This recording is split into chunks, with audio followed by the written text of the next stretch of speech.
नमस्कार साथियों, स्वागत है आपका दृष्टि आईएएस के एनवायरनमेंट दिस वीक प्रोग्राम में। इस प्रोग्राम के अंतर्गत हम पिछले 1 सप्ताह की लगातार चर्चा में रही महत्वपूर्ण पर्यावरणीय खबरों पर विस्तार से चर्चा करते हैं, ताकि इनसे संबंधित अगर कोई भी प्रश्न आपके एग्जामिनेशन में आता है, तो आप उसे ठीक कर सकें, अपनी परीक्षा क्वालिफाई कर सकें। तो चलिए अपने प्रोग्राम की शुरुआत करते हैं और सबसे पहले देखते हैं कि इस सप्ताह कौन-सी खबरें विशेष रूप से महत्वपूर्ण रही हैं, जो आपके एग्जामिनेशन के दृष्टिकोण से बेहद खास हैं। इस बार 4 खबरें महत्वपूर्ण हैं। एक तो आप जानते हैं कि अज़रबैजान के बाकू शहर में कोप 29 की बैठक चल रही है। तो कोप की यानी कॉन्फ्रेंस ऑफ पार्टीज़ की मुख्य बातों पर हम चर्चा करेंगे, ताकि आपकी एक अवधारणात्मक समझ इस संदर्भ में बन जाए। साथ ही एलिफेंट सील, गोबर भृंग जिसको डंग बीटल भी कहा जाता है, और टाइटन एरम के बारे में, जो अपने आप में एक शव फूल के रूप में जाना जाता है, कोप्स फ्लावर के रूप में जाना जाता है। तो इन सभी मुद्दों पर विस्तार से हम चर्चा करने की कोशिश करेंगे। हम अपने प्रोग्राम में आगे बढ़े उससे पहले आप हमारे टेलीग्राम चैनल जिसका नाम है एनवायरनमेंट दिस वीक दृष्टि आईएएस, उसको सब्सक्राइब जरूर कर लीजिए, क्योंकि वहां पर जाने के बाद आपको इस प्रोग्राम की पीडीएफ फाइल मिल जाएगी। साथ ही आपके लिए एक खास सूचना है, और खास सूचना यह है कि दृष्टि आईएएस संस्थान ने अपनी अलग अलग शाखाओं पर हिंदी माध्यम के आईएएस जीएस फाउंडेशन कोर्स प्रारंभ किए हैं। जैसे दिल्ली स्थित करोल बाग शाखा में एक बैच प्रारंभ हुआ है, जिसमें अभी भी एडमिशन चल रहे हैं, और जिसका समय है दोपहर 3 बजे। इसी प्रकार से लखनऊ शाखा में हिंदी माध्यम का आईएएस फाउंडेशन कोर्स 29 नवंबर से प्रारंभ होगा, जिसका समय रहेगा सुबह 11:30 बजे। इसी तरह से जयपुर शाखा में 27 नवंबर से प्रारंभ होने वाले बैच का समय रहेगा सुबह 11 बजे। आप इन कोर्सेज में एडमिशन ले सकते हैं, और साथ ही 8750187501 पर कॉल भी कर सकते हैं। अपने एडमिशन को सुनिश्चित कर सकते हैं, सफलता की दिशा में आगे बढ़ सकते हैं। अब हम आज की पहली खबर पर चर्चा करेंगे, कोप की मुख्य बातों पर। कोप 29 की बैठक आप जानते हैं अज़रबैजान के बाकू शहर में शुरू हो चुकी है, और उसमें जलवायु वित्त को लेकर के महत्वपूर्ण चर्चा होने वाली है, क्योंकि जलवायु वित्त का मुद्दा विशेष रूप से इस बैठक में महत्वपूर्ण है। अगर दुनिया जलवायु परिवर्तन के प्रभावों से निपटना चाहती है, तो उसके लिए जरूरी है कि विकासशील देश और कम विकसित देश अपनी जलवायु कार्रवाइयों को तेज करें। लेकिन इन देशों के सामने सबसे बड़ी समस्या ये आती है कि अगर ये अपने सामाजिक आर्थिक ढांचे को इस प्रकार से विकसित करना चाहें कि वो जलवायु के अनुकूल हो, जलवायु परिवर्तन से पड़ने वाले प्रभावों के अनुकूलन को समायोजित करता हो, तो उसके लिए उन्हें बहुत फंडिंग की आवश्यकता है। इसलिए विकसित देशों की एक विशेष रूप से आवश्यकता ये बन जाती है कि वो जलवायु वित्त की एक व्यवस्था खड़ी करें, एक मैकेनिज्म खड़े करें, जो कि विकासशील देशों और कम विकसित देशों को उनकी सामाजिक आर्थिक योजनाओं में मदद प्रदान करे, और ये कोप 29 का प्रमुख मुद्दा रहने वाला है। अब हम कोप के बारे में कुछ महत्वपूर्ण चीजों को जानने की कोशिश करते हैं। जैसे कोप 29 कहाँ पर हो रही है? अज़रबैजान के बाकू शहर में हो रही है। अज़रबैजान की राजधानी है। कब से कब तक होगी? 11 नवंबर से 22 नवंबर 2024 तक ये बैठक चलने वाली है। इस बैठक का प्रमुख लक्ष्य क्या है? इस बैठक का प्रमुख लक्ष्य है कि वैश्विक औसत तापमान वृद्धि में कमी लाने के लिए एक साझा योजना बनाई जाए, ताकि देश जलवायु परिवर्तन के प्रभावों का मुकाबला ठीक तरीके से कर सके। साथ ही जलवायु परिवर्तन के प्रभावों से निपटने में विकासशील देशों की सहायता के लिए एक जलवायु वित्त की भी व्यवस्था करें, एक ऐसा मैकेनिज्म खड़ा करें जिससे विकासशील और कम विकसित देशों की आवश्यकता पूरी हो सके। वे इस प्रकार से अपनी सामाजिक आर्थिक योजनाओं को निर्देशित कर सके कि जलवायु परिवर्तन के प्रभावों का सामना किया जा सके। कोप क्या होता है? कोप का सीधा मतलब है कॉन्फ्रेंस ऑफ पार्टीज, पार्टियों का ये सम्मेलन है। और इसमें पार्टीज किसको अभिव्यक्त करता है? पार्टीज का मतलब है अलग अलग तरह के देश सामान्यतः। हालांकि इसमें एक महत्वपूर्ण पार्टी यूरोपीय संघ भी है, जो कि देशों के समूह को अभिव्यक्त करता है। अगर हम इसकी परिभाषा देखें सीओपी की, यानी कॉन्फ्रेंस ऑफ पार्टीज की, तो कॉन्फ्रेंस ऑफ पार्टी जलवायु परिवर्तन पर संयुक्त राष्ट्र फ्रेमवर्क कन्वेंशन के तहत देशों की एक वार्षिक बैठक है।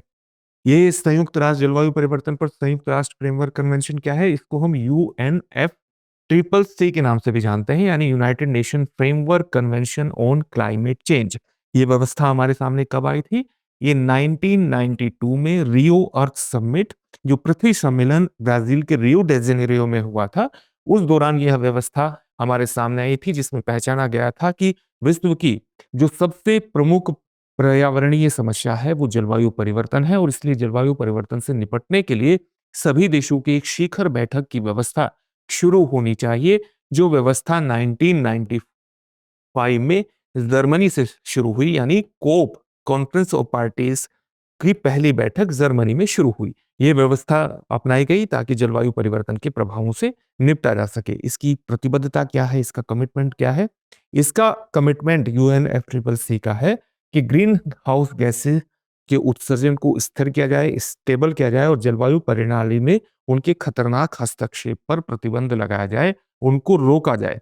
कारण इसका क्या है? क्योंकि ग्रीन हाउस गैसेस के जब उत्सर्जन होता है, ग्रीन हाउस गैसेस में कौन सी गैसें आती हैं? कार्बन डाइऑक्साइड आती है, नाइट्रस ऑक्साइड इसके अंतर्गत आती है, क्लोरोफ्लोरोकार्बन आती है और मीथेन। ये 4 प्रमुख ग्रीन हाउस गैसेस हैं और इन गैसेस का अगर बहुत ज्यादा उत्सर्जन होता है और वायुमंडल में इनकी सांद्रता बढ़ती है, इनका कॉन्सेंट्रेशन बढ़ता है, तो वही जिम्मेदार है वैश्विक औसत तापमान वृद्धि के लिए, जिसको हम ग्लोबल वार्मिंग, वैश्विक तापन, ग्लोबल वो ग्लोबल वार्मिंग, जिसको हम वैश्विक तापन के रूप में जानते हैं। और ये वैश्विक तापन ही मुख्यतः जलवायु परिवर्तन के लिए जिम्मेदार है, जिससे विश्व भर के मौसम में के पैटर्न में होने वाला परिवर्तन हमें दिखाई देता है। तो इन समस्या का समाधान करने के लिए, जलवायु परिवर्तन की समस्या का समाधान करने के लिए जरूरी है कि हम ग्रीन हाउस गैसेस के उत्सर्जन को स्थिर करें, इस प्रकार से करें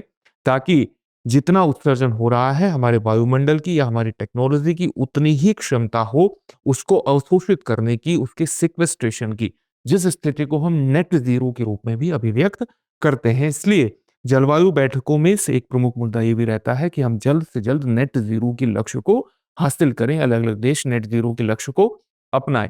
तो हमने कोप का एक सामान्य तौर से कमिटमेंट जान लिया है यूएनएफसीसीसी के बारे में। सदस्य देशों की बात करें तो वर्तमान में 198 पक्षकार हैं, जिसमें 197 देश शामिल हैं और 198वां जो संघ है वो यूरोपीय संघ है। तो इस प्रकार से 198 पार्टीज इसके अंतर्गत शामिल है, कॉन्फ्रेंस ऑफ पार्टीज कोप के अंतर्गत।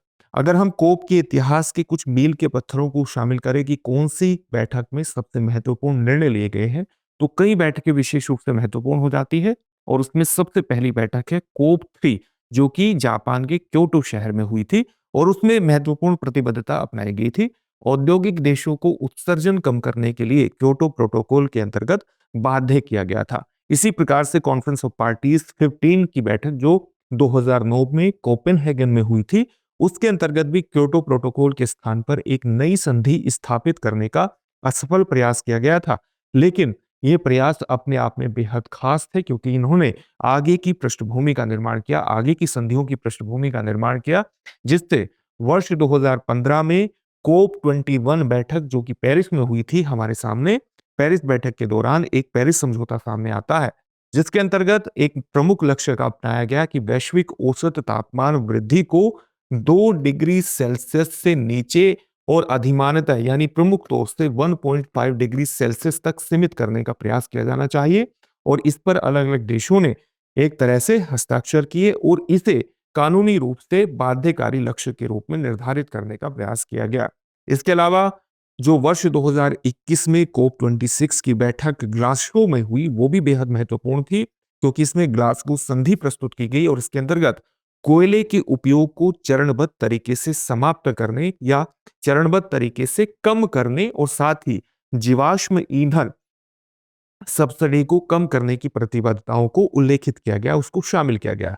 आप जानते हैं कि ग्रीन हाउस गैसेस के उत्सर्जन में जीवाश्म ईंधन की विशेष रूप से भूमिका है और जब हम जीवाश्म ईंधन की बात करते हैं तो उसमें प्राकृतिक तेल के साथ साथ कोयला और प्राकृतिक गैस भी शामिल हो जाती हैं और इसके कारण कोयले के उपयोग को सीमित करने के साथ साथ जीवाश्म ईंधन सब्सिडी, यानी जीवाश्म ईंधन सब्सिडी क्यों इसको कम करने की बात की गई? क्योंकि अगर हम जीवाश्म ईंधन से आधारित ऊर्जा स्रोतों को सब्सिडी प्रदान करेंगे तो उनका उपयोग बढ़ेगा और उनके उपयोग बढ़ने से ग्रीन हाउस गैसेस के उत्सर्जन में वृद्धि होगी। इसलिए यहाँ पर ग्रीन जीवाश्म ईंधन सब्सिडी को कम करने की प्रतिबद्धताओं को शामिल किया गया ग्लासगो कोप 26 में। इसी प्रकार से पिछले साल कोप 28 की बैठक जो कि यूनाइटेड अरब एमिरेत के दुबई शहर में हुई थी, उसके अंतर्गत भी एक महत्वपूर्ण लॉस एंड डैमेज फंड बनाया गया जिसको हम हानि एवं क्षति कोष कहते हैं उसकी शुरुआत की गई। जलवायु आपदाओं से प्रभावित राष्ट्रों को सहायता प्रदान करने के लिए इस कोष की शुरुआत हुई थी। और आप जानते हैं कि अलग-अलग देशों को अगर अपने जलवायु कार्रवाई को बढ़ाना है, अपनी सामाजिक आर्थिक नीतियों में परिवर्तन करना है, जो कि जलवायु परिवर्तन के प्रभावों को समायोजित करने, उसे कम करने के लिए सक्षम हो, तो उनको बहुत बड़े स्तर पर फंडिंग की आवश्यकता है। साथ ही जलवायु परिवर्तन के कारण बहुत से देशों को तरह-तरह की हानि भी उठानी पड़ रही है, तो उसके प्रभावों को भी सीमित करने की आवश्यकता है। तो इसी के कारण हानि एवं क्षति कोष की शुरुआत इसके अंतर्गत की गई थी। और अब कोप 29 की बैठक है, जो कि बाकू शहर में चल रही है, और इसके अंतर्गत यही मुद्दा महत्वपूर्ण है कि अगर जलवायु कार्रवाई को तीव्र करना है और 1.5 डिग्री सेल्सियस के लक्ष्य को वास्तव में व्यावहारिक बनाना है, तो उसके लिए ज़रूरी है कि हम एक ऐसे फंडिंग मैकेनिज्म को, एक ऐसी जलवायु वित्त व्यवस्था को, तंत्र को खड़ा करें, जो कि विकासशील और कम विकसित देशों की आवश्यकताओं को पूरा करने में सक्षम हो। और इसमें सबसे महत्वपूर्ण चीज़ ये है कि विकसित देशों को आगे आकर के एक जलवायु वित्त मैकेनिज्म को खड़ा करना चाहिए। का कारण ये है क्योंकि औद्योगिक देश, यानी जो विश्व के विकसित देश हैं, वो ऐतिहासिक तौर पर ग्रीन हाउस गैसेस के उत्सर्जन में सबसे आगे रहे हैं। तो उनकी एक महत्वपूर्ण जिम्मेदारी बनती है कि वो जलवायु परिवर्तन के प्रभावों को सीमित करने के लिए आगे आए। कोप की कई मामलों में आलोचना भी की जाती है। कोप की आलोचना इस प्रकार से की जाती है कि उत्सर्जन में के अपर्याप्त कटौती ही हो पाई है। कोप ने कई प्रकार के लक्ष्य तय किए हैं, जैसे 1.5 डिग्री सेल्सियस वैश्विक औसत तापमान वृद्धि को सीमित करना, यानी वैश्विक औसत तापमान वृद्धि को 1.5 डिग्री सेल्सियस तक सीमित करना। लेकिन इस लक्ष्य को हासिल करते हुए स्थितियां दिखाई नहीं दे रही है। जलवायु वित्त में भी असफलता प्राप्त हासिल हुई है। विकसित राष्ट्रों ने विकासशील देशों में जलवायु कार्रवाई के लिए वित्तीय सहायता प्रदान करने के अपने वादों को पूरा नहीं किया है। इसके अलावा ग्रीन हाउस गैसेस के उत्सर्जन में अभी भी बढ़ोतरी देखने को मिल रही है। वैश्विक उत्सर्जन में वृद्धि जारी है और आवश्यक कटौती की दिशा में बहुत कम प्रगति हुई है। इन सब कारणों से कोप की आलोचना भी की जाती है। कोप 29 से किस प्रकार की अपेक्षाएं हैं? एक अपेक्षा हमने जान ली है कि जलवायु वित्त मुख्य फोकस रहेगा। कोप 29 का मुख्य एजेंडा यह है कि वर्ष 2025 से आगे विकासशील देशों और कम विकसित देशों के लिए वित्तीय सहायता बढ़ाने के लिए एक नए सामूहिक परिमाणित लक्ष्य, यानी न्यू कलेक्टिव क्वांटिटेटिव गोल्स पर बातचीत की जाए और इसके संदर्भ में जो चुनौतियां हैं उनसे निपटी जाए। और इस तरह के लक्ष्य के बारे में जो सबसे बड़ी चुनौती है, वो चुनौती एक असहमति की है। असहमति किससे संबंधित, कि कितना धन जुटाया जाना चाहिए, किसे कितना योगदान देना चाहिए, विकसित देशों को कितना योगदान देना चाहिए, या विकसित देशों की जो डिमांड है कि कई अमीर देश हैं उनको भी एक जलवायु वित्त के मैकेनिज्म में योगदान देना चाहिए, जैसे सऊदी अरब, सिंगापुर, कतर या चीन को भी इसके अंतर्गत योगदान देना चाहिए, ऐसा विकसित देशों का कहना है। तो किसे कितना योगदान देना चाहिए, इस पर भी एक असहमति की स्थिति है।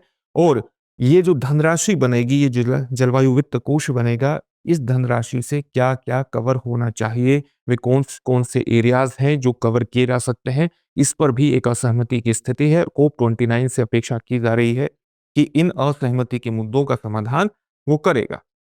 चलिए अगली खबर पर लौटते हैं। हाल ही में एक रिपोर्ट प्रकाशित हुई है और उस रिपोर्ट में कहा गया है कि अर्जेंटीना के तट पर लगभग, एक स्टडी हुई है कि पिछले सालों में लगभग 17,000 एलिफेंट सील, जिसको हाथी सील के नाम से भी जाना जाता है, इसकी एक आकृति आप यहाँ देख सकते हैं।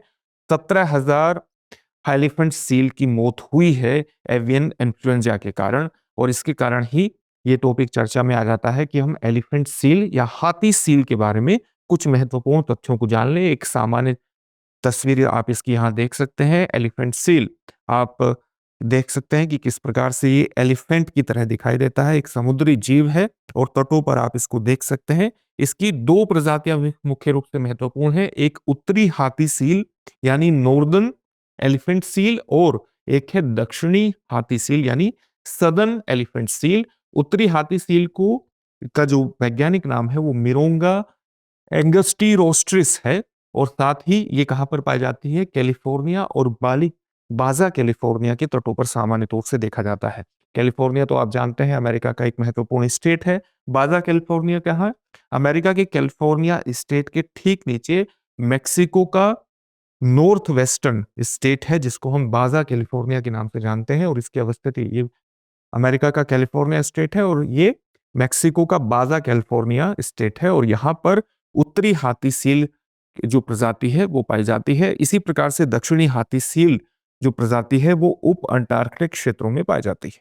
अगर हम इनके फिजिकल यानी भौतिक विशेषताओं के बारे में चर्चा करें और इनके आकार को देखें तो नर और मादा के आकार में एक भिन्नता आपको देखने को मिलेगी। जैसे नर का आकार या नर की लंबाई जो होती है वो सामान्यतः 6.5 मीटर होती है, यानी 21 फीट तक हो सकती है, और इसका वजन लगभग 3,530 किलोग्राम या 7,780 पाउंड हो सकता है। अगर हम मादा की बात करें तो मादा सामान्य तौर से छोटी होती है, जैसे मादाएं 3.5 मीटर तक लंबी और लगभग 900 किलोग्राम वजन वाली हो सकती है। इसके बारे में एक सामान्य तथ्य हमने जान लिया। अगर हम इनके रंग की बात करें तो उत्तरी हाथी सील जो होता है वो पीले या स्लेटी भूरे रंग का होता है, यानी ग्रे ब्राउन कलर का ये होता है। इसी प्रकार से दक्षिणी हाथी सील की बात करें तो वो नीला स्लेटी दिखाई देता है, यानी ब्लू ग्रेइश ये दिखाई देता है। अगर हम इसकी विशेषताओं विशिष्ट विशेषताओं की इनकी बात करें तो नर में बड़े सूंड जैसे फुलाए हुए थूथन होते हैं, जिसके कारण इस प्रजाति को ये नाम मिला है। इन बड़े थूथन के कारण ही इसको सामान्य तौर से हाथी सील के नाम से जाना जाता है। अगर हम इनके व्यवहार और सामाजिक संरचनाओं की बात करें तो हाथी सील सामाजिक जानवर माने जाते हैं और अक्सर बड़े समूहों में ये पाए जाते हैं। अगर आप इन्हें देखेंगे तो आप देखेंगे कि केवल एक सील ही आपको दिखाई नहीं देगी, कि बल्कि वो झुंडों में दिखाई देगी। काफी सील वहां पर एक ही स्थान पर रहती हैं। गर्भावस्था लगभग इनकी 11 महीने तक चलती है, और अगर इनके खाद्य स्रोतों की बात करें तो खाद्य स्रोतों में मुख्यतः मछली, स्क्विड और अन्य सेफेलोपोड्स आते हैं, यानी समुद्री जीव आते हैं। समुद्री जीवों के खास प्रकार को ये अभिव्यक्त करता है। अगर हम इनके आहार की आहार माफ कीजिएगा, ये दोबारा लाइन आ गई है, तो ये एक ही है, खाद्य स्रोतों के ही बारे में यहाँ पर बातें हो रही है। अगर हम इनके प्रवासन की बात करें, इनके आवास की बात करें, तो उत्तरी हाथी सील गैर प्रवासी होते हैं और तटीय क्षेत्रों में ही रहते हैं, यानी ये प्रवास नहीं करते हैं। और दक्षिणी हाथी सील की बात करें तो ये भूमि पर प्रजनन करते हैं, निर्मोचन करते हैं, यानी मोल्टिंग करते हैं, जिसके अंतर्गत ये अपने बालों और त्वचा के को पैचेस में उतारते हैं। इस प्रक्रिया को मोल्टिंग या निर्मोचन कहते हैं। दक्षिणी हाथी सील में प्रवृत्ति देखने को मिलती है, लेकिन शीतकाल समुद्र में संभवतः बर्फ के पास बिताते हैं। अपना जो शीतकाल है वो समुद्र में बिताते हैं। इनके बारे में सामान्य विशेषताएं हैं। अगर हम इनके संरक्षण की स्थिति को देखें तो 19वीं शताब्दी में इनका बहुत बड़े स्तर पर शिकार किया गया, और शिकार का इनका मुख्य कारण है कि इनका तेल बहुत महत्वपूर्ण माना जाता है। दोनों प्रजातियों को उनके तेल के लिए शिकार किया जाता है, जिससे वे लगभग विलुप्त हो गई थी। फिर इनके संरक्षण के प्रयास किए, धीरे धीरे संरक्षण के प्रयास किए गए, धीरे धीरे इनकी जनसंख्या बढ़ी, और इसके कारण अब इनका अस्तित्व खतरे में नहीं माना जाता है। और यही कारण है कि international union for the conservation of nature की रेड लिस्ट में अब इनको लीस्ट कंसर्न माना जाता है, यानी कम से कम चिंताजनक प्रजाति के रूप में उल्लेखित किया जाता है। मोल्टिंग यानी निर्मोचन, जिसके अंतर्गत ये प्रजाति अपनी त्वचा और बालों के पैचेस को उतारती है, ये प्रवृत्ति दक्षिणी हाथी सील में देखने को मिलती है। एक महत्वपूर्ण निर्मोचन अवधि से ये गुजरता है, जिसमें बाल और त्वचा के बड़े पैच गिर जाते हैं। इसके बारे में ये सामान्य बात हुई। आप एक और पारिस्थितिकी दृष्टिकोण से विशेष रूप से महत्वपूर्ण है डंग बीटल। डंग बीटल अलग अलग कारणों से चर्चा में रहता है, और चर्चा में रहने का एक बहुत बड़ा कारण यह है कि ये पारिस्थितिकी दृष्टिकोण से या पारिस्थितिकी तंत्र को बनाए रखने में एक बहुत ही महत्वपूर्ण भूमिका निभाता है। इसलिए डंग बीटल, जिसको हम गोबर भृंग भी कहते हैं, उसको उसके बारे में जानना विशेष रूप से महत्वपूर्ण है। आप देख सकते हैं कि इस प्रकार से गोबर के गोलों को बनाता है, और रिसाइकलिंग में, यानी जो हमारा एक तरह से वेस्ट है उसके रिसाइकलिंग में एक महत्वपूर्ण भूमिका निभाता है। तो डंग बीटल यानी गोबर भृंग के बारे में सामान्य तथ्यों को जान लेते हैं, क्योंकि इस तरह के प्रश्न पूछे जा सकते हैं, विशेष तौर से जब किसी जीव की पारिस्थितिकी तंत्र को नियमित करने में, उसको रेगुलेट करने में, उसको बनाए रखने में एक महत्वपूर्ण भूमिका हो। तो गोबर भृंग के बारे में यही है कि गोबर को गोल आकार में लपेटने के लिए ही सामान्य तौर से जाने जाते हैं। ये तस्वीर आपको बहुत जगह मिल जाएगी, और कई महत्वपूर्ण चैनल पर इस पर एक पूरा प्रोग्राम भी आया है। ये इसके महत्व को रेखांकित करता है, पारिस्थितिकी महत्व को रेखांकित करता है। उपयोग इस गोल आकार के गोबर सामान्य तौर से इस प्रकार से बनाते हैं ये इसका उपयोग अपने भोजन के रूप में करने के साथ साथ अंडे देने के लिए भी करते हैं और इससे पोषक तत्वों की पुनर्चक्रण में, रिसाइक्लिंग में विशेष रूप से मदद मिलती है। अगर हम इसके गोबर भृंग की भौतिक विशेषताओं के बारे में बात करें तो इसका आकार आमतौर पर लंबाई में 5 से 30 मिलीमीटर यानी 0.2 से 1.2 इंच तक इनकी लंबाई होती है। और अगर हम इनके रंग की बात करें तो मुख्यतः गहरा और कुछ प्रजातियों में एक धात्विक चमक भी आपको देखने को मिलेगी। यह आकार आप इसका यहाँ यहाँ देख सकते हैं। अगर विशिष्ट विशेषताओं के बारे में बात करें तो कई प्रजातियों में जो नर का सिर है, नर के सिर पर एक लंबा घुमावदार सींग भी आपको देखने को मिलेगा। 6 पैर जिनमें 5 खंड होते हैं जो कि महीने के 10 दिनों का प्रतिनिधित्व करते हैं और मिस्र में इसको प्रतीकवाद के रूप में देखा जाता है। मिस्र की जो सभ्यता है एंशिएंट मिस्र में, उनके सिंबोलिज्म में इसका बेहद ज्यादा महत्व है क्योंकि इनके जो 6 पैर होते हैं जिनके 5 खंडों में बड़े होते हैं, 6 पंजा 30, उसको महीने के 30 दिनों का प्रतिनिधित्व माना जाता है और इसलिए प्राचीन मिस्र में प्रतीक के तौर पर इनका डंग बीटल का बेहद ज्यादा महत्व माना जाता था। ये इनका एक आप कह सकते हैं कि कल्चरल सिग्निफिकेंस भी प्राचीन सभ्यताओं के दौरान आप देख सकते हैं। अगर इनके व्यवहार की बात करें तो गोबर भृंग अपने स्कूपर जैसे सिर और चप्पू के आकार के एंटीने का उपयोग करके गोबर की गेंदें बनाते हैं जिनमें कुछ सेब के आकार जितनी होती हैं उससे भी बड़ी होती हैं। और भृंग जो गोबर भृंग होते हैं इन गेंदों को जमीन में गाड़ देते हैं, जमीन में ले जाते हैं और उन्हें फिर खाते हैं। बाद में जो मादाएं होती हैं वो लार्वा के खाने के लिए यानी अपने अंडों से निकले लार्वा के खाने के लिए गेंदों के अंदर अंडे देती हैं। अपने लार्वा के खाने के लिए इन गेंदों के अंदर ही जो वो गोबर की गेंदें बनाती हैं उसके अंदर ही अंडे देती हैं। अगर हम इनके आहार की बात करें तो 24 घंटे के भीतर अपने वजन से अधिक गोबर ये खा सकते हैं जो कार्बनिक पदार्थों को तोड़ने के साथ साथ उनकी रिसाइकलिंग, उनके पुनर्चक्रण में विशेष रूप से भूमिका निभाते हैं और पारिस्थितिकी दृष्टिकोण से पारिस्थितिकी तंत्र को बनाए रखने में भूमिका का निर्वहन करते हैं और इसलिए इनका महत्व है। यही महत्व यहाँ पर बताया गया है। इनकी पारिस्थितिकी महत्व यानी इकोलॉजिकल इंपॉर्टेंस के बारे में यही है कि खाद के अपघटन की प्रक्रिया को बहुत तेज करते हैं जिससे उसे पौधों और अन्य जीवों के लिए उपयोगी यानी ये जो खाद है वो पौधे और अन्य जीवों के लिए उपयोगी पोषक तत्वों में परिवर्तित हो जाती है जिससे मृदा का स्वास्थ्य बना रहता है और पारिस्थितिकी तंत्र की कार्यप्रणाली भी लगातार बनी रहती है, उसको संचालित करने में इनकी महत्वपूर्ण भूमिका रहती है। इस प्रकार से अगर आप कह सकते हैं कि वेस्ट मैनेजमेंट के एक तरह से ये प्राकृतिक कीड़ों के रूप में व्याख्यात कर सकते हैं गोबर भृंग को।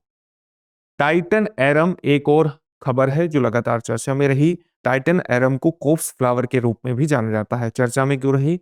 हाल ही में ऑस्ट्रेलिया के गिलोंग सिटी में बहुत लंबी कतारें देखी गई इस फूल को देखने के लिए। टाइटन एरम जिसका नाम है, इसको कई जगहों पर इस प्रकार से अरूम के नाम से भी अभिव्यक्त किया जाता है, इसको इस प्रकार से लिखा जाता है। तो अरूम के नाम से भी कई जगह आपको देखने को मिलेगा, लेकिन सामान्य तौर से इसकी जो अभिव्यक्ति है, इसका जो प्रोनाउंसिएशन है वो एरम के रूप में किया जाता है। इसको कॉर्प्स फ्लावर भी कहा जाता है, शव फूल भी कहा जाता है। शव फूल क्यों कहा जाता है? क्योंकि इससे सड़े हुए मांस की तरह की गंध आती है, इसलिए इसको कॉर्प्स फ्लावर के रूप में भी जाना जाता है। और ऑस्ट्रेलिया की सिटी गिलोंग सिटी में लंबी कतारें देखी गई इस फूल की गंध को महसूस करने के लिए। इसी कारण से ये पूरा टॉपिक चर्चा में है और बेहद महत्वपूर्ण भी है। इसके बारे में सामान्य जानकारी हम हासिल करेंगे क्योंकि IUCN यानी international union for the conservation of nature की रेड लिस्ट में संकटग्रस्त श्रेणी में आता है। थ्रेटन्ड एक एंडेंजर्ड, माफ कीजिएगा, एंडेंजर्ड श्रेणी में आता है, संकटग्रस्त श्रेणी में आता है और विशेष रूप से इसके बारे में जानकारी हासिल कर लेते हैं। इस तरह के प्रश्न यूपीएससी एग्जामिनेशन में पूछ लिए जाते हैं। तो टाइटन एरम का जो वैज्ञानिक नाम है वो क्या है? अमोर्फोफेलस टाइटेनम इसका नाम है। सामान्य नाम इसका है टाइटन एरम, जिसको कॉर्प्स फ्लावर भी कहा जाता है यानी शव फूल भी कहा जाता है। अगर इसके खिलने की आवृत्ति को हम जाने तो प्रत्येक दशक में ये 1 दशक में एक बार ही खिलता है, जिससे यह अविश्वसनीय रूप से एक महत्वपूर्ण दुर्लभ घटना बन जाती है। अगर कोई फूल 1 दशक में ही खिलेगा तो स्वाभाविक है वो अपने आप में एक दुर्लभ घटना होगी। जैसे हमारे यहाँ नील कुरिंजी का फूल है जो काफी वर्षों के बाद खिलता है और अपने आप में एक दुर्लभ घटना उसका खिलना माना जाता है। उसी प्रकार से ये फूल भी है लेकिन इसमें कई प्रकार के अंतर है। ये अपने आप में सड़े हुए मांस की गंध के लिए विशेष रूप से जाना जाता है। अगर हम इसके आकार की बात करें तो दुनिया के सबसे बड़े फूल वाले पौधों में से एक ये है, क्योंकि इसकी जो ऊंचाई है वो 10 फीट तक हो सकती है। 10 फीट तक इसकी ऊंचाई हो सकती है और इसके 3 हिस्सों को आप देखेंगे, एक ये हिस्सा है, एक ये फूल वाला हिस्सा है और एक ये नीचे वाला हिस्सा है।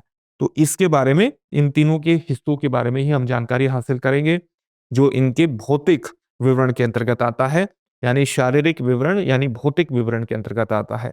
जो ये लंबी संरचना आप देख रहे हैं, इसको हम स्पेडिक्स के नाम से संबोधित करते हैं। स्पेडिक्स के नाम से इसको संबोधित करते हैं। ये एक लंबी टेढ़ी संरचना है जिसमें बीच में हल्के पीले रंग की संरचना है।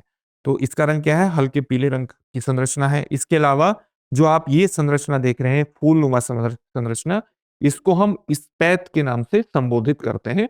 और स्पैथ की जो संरचना होती है, बड़ी होती है, गहरी लाल होती है, ये मोटी होती है, मोमी परत इसके अंतर्गत होती है।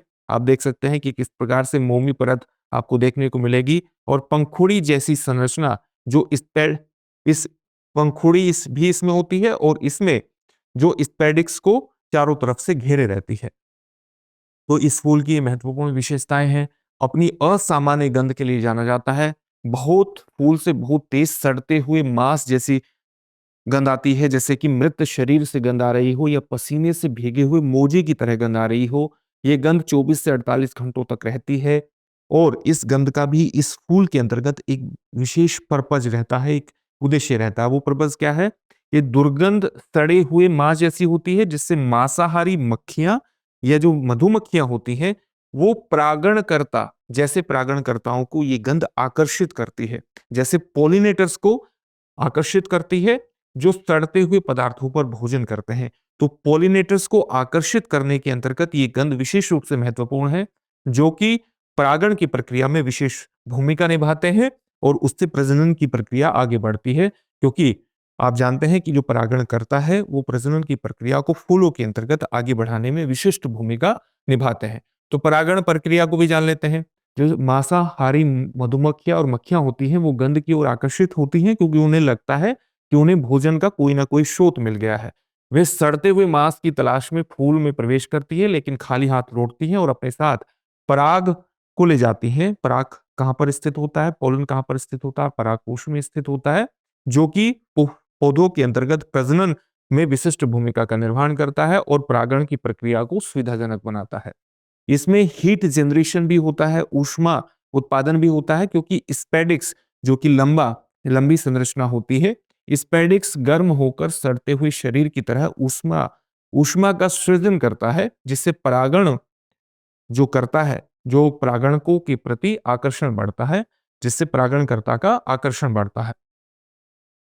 इसके बारे में और तथ्यों की बात करें तो जो इसका निचला हिस्सा होता है वो कोर्म, उसको हम कोर्म कहते हैं। पौधे में एक विशाल भूमिगत कोर्म होता है, एक कंद जैसी संरचना होती है जो वर्षों तक ऊर्जा को संग्रहित रखती है।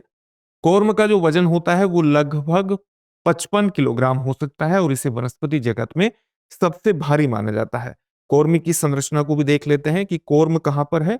जैसे आप ये देख सकते हैं कि ये जो निचला हिस्सा है, ये यहाँ पर थोड़ा-सा संरचना आपको दिखाई दे रही होगी। इस निचले हिस्से को ही हम सामान्य तौर से कोर्म के रूप में अभिव्यक्त करते हैं और इसका जो वजन है वो 45 किलोग्राम तक हो सकता है और इसे वनस्पति जगत में सबसे भारी माना जाता है। अगर हम इसके आवास और वितरण की बात करें तो इसका मूल जो क्षेत्र होता है वो इंडोनेशिया के पश्चिमी सुमात्रा के वर्षा वनों में पाया जाता है और चुनाब पत्थर की पहाड़ियों पर ही ये उगता है। ऑस्ट्रेलिया में जंगली रूप में नहीं पाया जाता है। ऑस्ट्रेलिया में जंगली रूप में नहीं पाया जाता। वनस्पति उद्यानों में प्रदर्शित होने के बावजूद टाइटन एरम ऑस्ट्रेलिया में प्राकृतिक रूप से नहीं खिलता है। इसके बारे में एक महत्वपूर्ण तथ्य ये भी है कि इसका जो मूल है वो पश्चिमी सुमात्रा के अंतर्गत है, पश्चिमी सुमात्रा के वर्षा वनों में है और ऑस्ट्रेलिया में भले ही इसको देखने के लिए गिलोंग सिटी में लाइन लगी हो, लेकिन वहां पर ये प्राकृतिक रूप से नहीं पाया जाता है। ये एक महत्वपूर्ण तथ्य है, इसको वनस्पति उद्यानों में ही प्रदर्शित किया जाता है। अगर हम इसके संरक्षण की स्थिति को देखें तो जंगल में 1000 से भी कम पौधे बचे हैं और जो कि इसके लुप्त प्राय होने की स्थिति को यानी एंडेंजर्ड होने की स्थिति को, संकटग्रस्त होने की स्थिति को अभिव्यक्त करते हैं। इसलिए IUCN यानी international union for the conservation of nature, प्रकृति संरक्षण के लिए अंतर्राष्ट्रीय संघ IUCN की संकटग्रस्त पौधों की लाल सूची में इसे संकटग्रस्त यानी एंडेंजर्ड के रूप में सूचीबद्ध किया गया है। तो इसके बारे में ये भी एक महत्वपूर्ण तथ्य है। अब हम अपने सभी टॉपिक से संबंधित एक एक प्रश्न को देख लेते हैं और इन प्रश्नों के उत्तर आपको कमेंट बॉक्स में कमेंट करके देना है। वर्ष 2021 में COP 26 सम्मेलन की मेजबानी किस शहर ने की थी? आपके ऑप्शंस हैं पेरिस, न्यूयॉर्क, ग्लासगो, बर्लिन। अगला प्रश्न है उत्तरी हाथी सील यानी नॉर्दर्न एलिफेंट सील मुख्यतः कहाँ रहते हैं? आर्कटिक तट, कैलिफोर्निया और बाजा कैलिफोर्निया के तटीय क्षेत्र में, उप अंटार्कटिक द्वीप में, या उपर्युक्त में से कोई नहीं। अगला प्रश्न है पारिस्थितिकी तंत्र में गोबर भृंग की प्राथमिक भूमिका क्या है? पहला ऑप्शन है ऑप्शन ए परागण, दूसरा ऑप्शन है कार्बनिक पदार्थों का अपघटन, तीसरा ऑप्शन है बीज फैलाव, चौथा ऑप्शन है कीटों का नियंत्रण। अगला प्रश्न है टाइटन एरम शव फूल का IUCN रेड लिस्ट में दर्जा क्या है? संकटग्रस्त, गंभीर रूप से संकटग्रस्त, सुभेद्य या कम से कम चिंताजनक। इन सभी प्रश्नों के उत्तर आपको कमेंट बॉक्स में कमेंट करके जरूर देने हैं। फिर से एक नई सेशन में आपसे मुलाकात होगी। धन्यवाद।